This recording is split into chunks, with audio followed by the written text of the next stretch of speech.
Here's the base. I built it up, put some flat stones at the top, leveled it off with a flat course of mortar, and used the level to slightly pitch it down so that the rain will run out of the fireplace down and to the left if you're looking at it from the front. Now I've got to do some cutting of the fire bricks.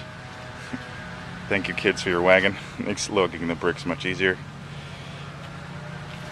And fortunately for me, my dad left me a cutting saw for tile and stone, so I'll be using that to cut the bricks.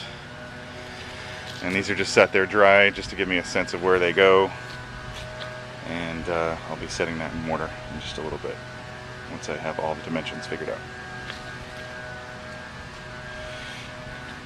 Let's see that I have, I'll build up the stone around